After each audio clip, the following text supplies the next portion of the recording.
The entire Allagash Wilderness Waterway trip from start to finish is approximately 92 miles long.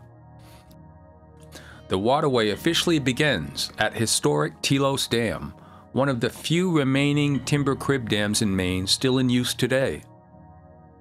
There are 8 lakes, 5 ponds, and 45 miles of river that make up the Allagash Wilderness Waterway.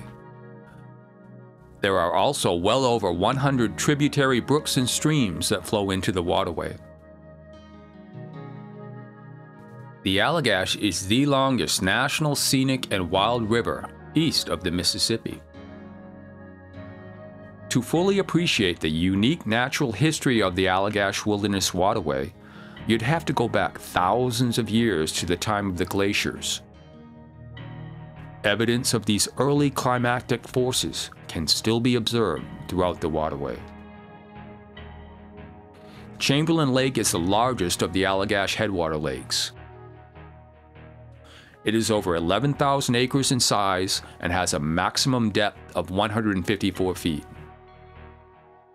The water quality in Chamberlain and Eagle Lake is ideal for supporting lake trout and brook trout. The Allagash Wilderness Waterway is an unspoiled gem, the crown jewel of Maine's state park system.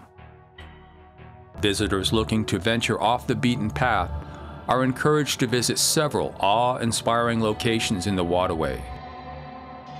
Chief among them, the ice caves on the shores of Allagash Lake. Formed when a massive ice sheet scraped across Maine over 20,000 years ago, the caves are a fascinating reminder of our turbulent geological past. Adventurers willing to make the descent into the caves find themselves in a cool, quiet room about 30 feet below the Earth's surface.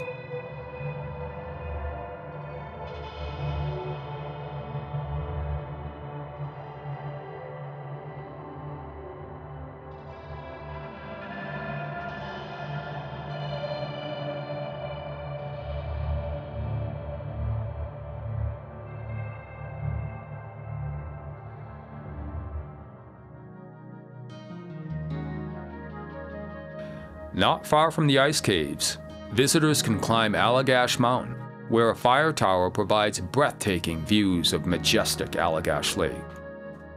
The mountain towers 800 feet above the heavily wooded shoreline of the lake.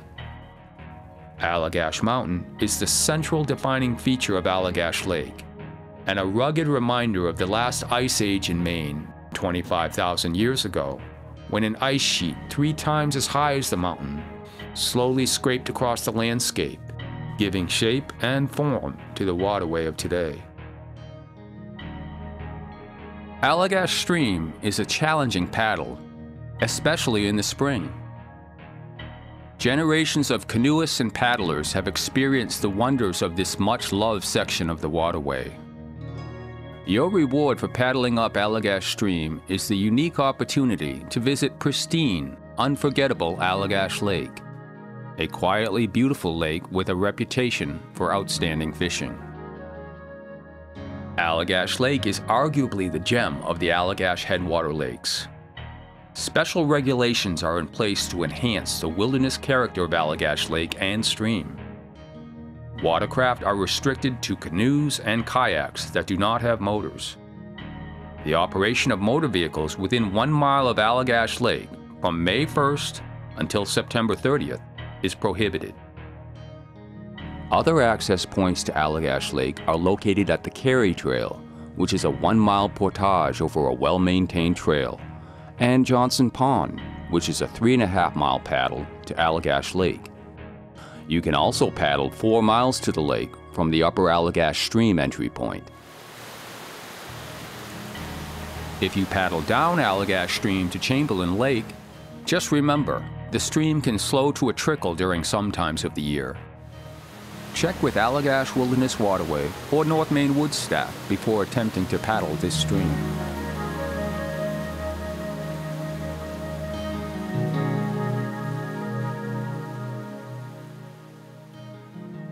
The Allagash Wilderness Waterway was famously visited by Henry David Thoreau in 1857.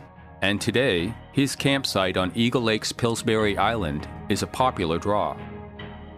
Further north of Thoreau's campsite, you'll enjoy not just the pounding excitement of Chase Rapids, but also the wonder and serenity afforded by places like Umsaskus Lake and Long Lake. In the stretch of water between Long Lake and Round Pond, you'll need to keep your eye open for some potentially dangerous falls by Long Lake Dam.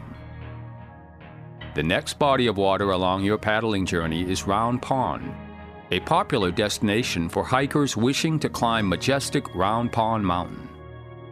The mountain allows you to step out of your boat and stretch out as you hike up the Tower Trail to the site of an old fire tower with tremendous views of the waterway. From here, the Allagash River pleasantly carries on at varying degrees of water flow until you reach historic Cunliffe Depot, the site of a once bustling lumber operation. The waterway history doesn't end there, of course.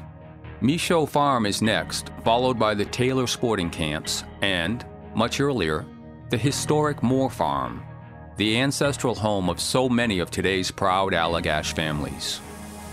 Spectacular Allagash Falls is the next high point of your amazing adventure. And for many paddlers, this stunning waterfall represents nature in all of her thunderous glory. From Allagash Falls, you'll paddle until you reach West Twin Brook and Allagash Village, where the Allagash River forms a confluence with the St. John River.